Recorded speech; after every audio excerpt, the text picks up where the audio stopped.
I have an MBA. I have a great job. I have a beautiful home, but I couldn't let go of that shame. That was when I decided this was the story I needed to tell, because I knew there were other women who were feeling that exact same way. I knew there were women who were holding on to their shame. I knew there were women who were probably carrying that heavy load, but didn't even realize it. So that was when I decided to tell that story. Hey everybody, welcome to Finding the Upside. I'm your host, Maria de Lorenzis Reyes. Welcome to this special podcast series starting today, Real Women, 7 Minutes of Transformation. These presentations were recorded at the Revive and Thrive Summit that we had last year. Each episode that you're about to hear is a part of a larger collaboration. It's a collective of women who came together not just to share their story, but to create something meaningful together. These conversations are the foundation of an upcoming collaborative book project that we're launching later this year. Every woman featured in this series is a contributing author to that book. These episodes exist to share the moments that change us and to remind you that your story matters more than you think. Let's begin.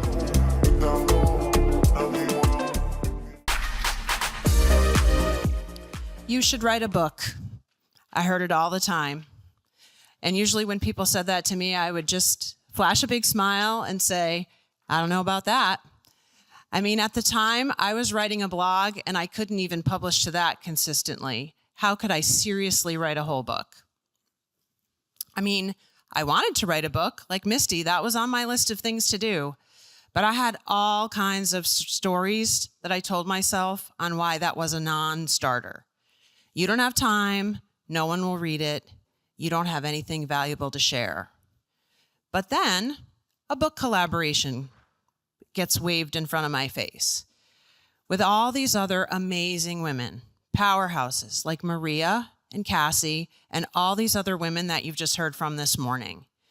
Okay, a whole book is daunting, but a chapter, 1,500 words, that's doable. So I was in. In that first book, I wrote about shedding a label that I had carried with me for a long time, divorced. When I was 24, I married a man who was 38, and our relationship was rocky from the get-go. Before our 5th anniversary, we were living apart, and we had filed for divorce. I also wrote about a light bulb moment, where when I was working with a personal empowerment coach, she asked me why 15 years into my second marriage, I was still talking about my first husband and calling my marriage my second marriage. And when she asked me that, I really had to think. I hadn't realized until that moment when she said those words out loud how tightly I was holding on to the shame from that first failed marriage. And if I'm honest, it was holding me back.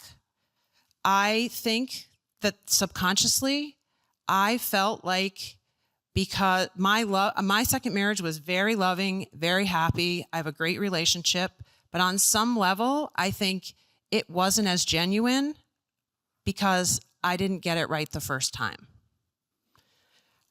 I am the oldest of 3, and in September, my parents are celebrating their 55th wedding anniversary. So there's a little bit of pressure there.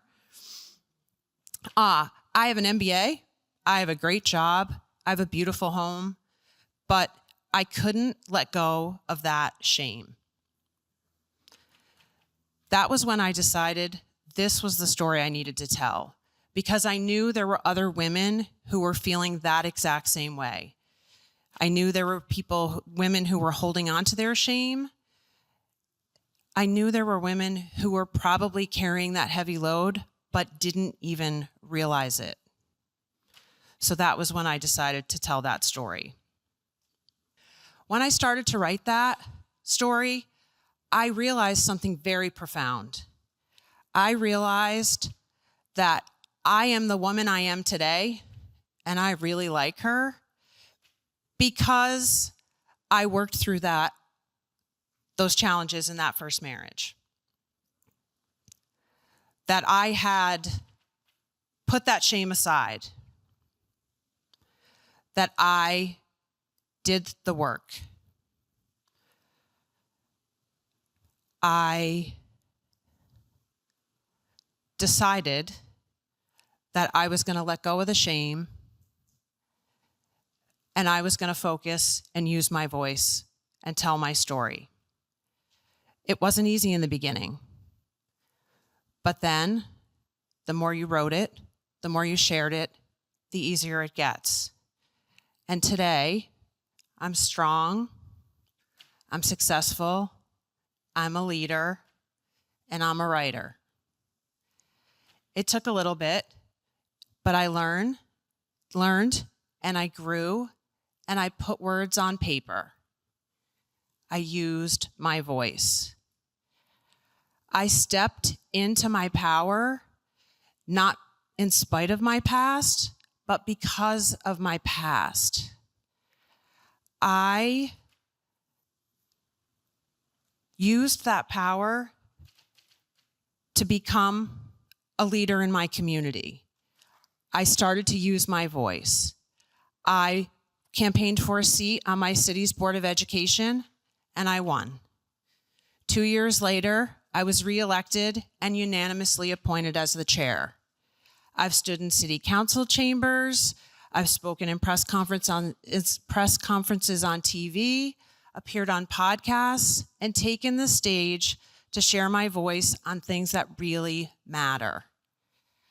I've been able to use that example to advocate for my daughters, one after a wrongful school suspension, and the second after a sexual harassment incident at her job. I've been able to model a really powerful example to my girls.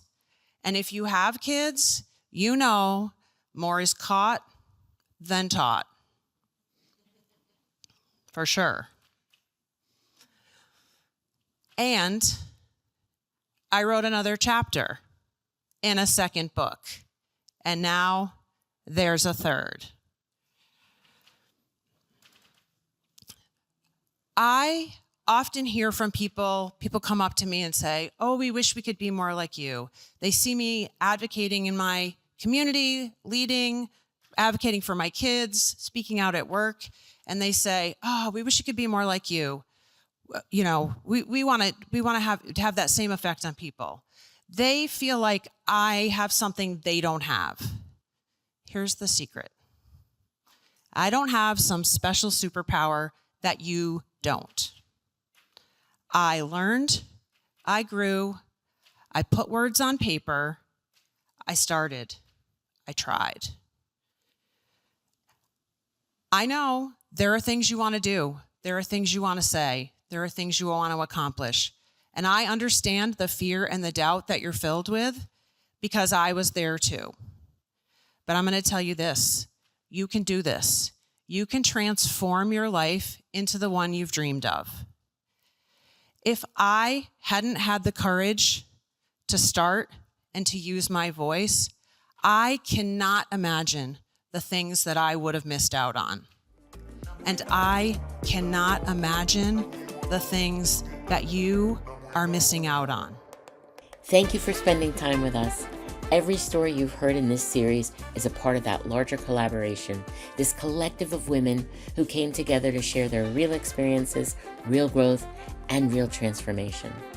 Again, these conversations are the foundation of our collaborative book launching later this year. If something in today's episode resonated with you, let that be an invitation to reflect, to get curious, and to consider what part of your own story may be ready to be shared. You'll hear more about the book as we move forward and each episode launches. And you'll hear more about the women behind it as well. Until then, thank you for being a part of this journey and for honoring the power of real stories.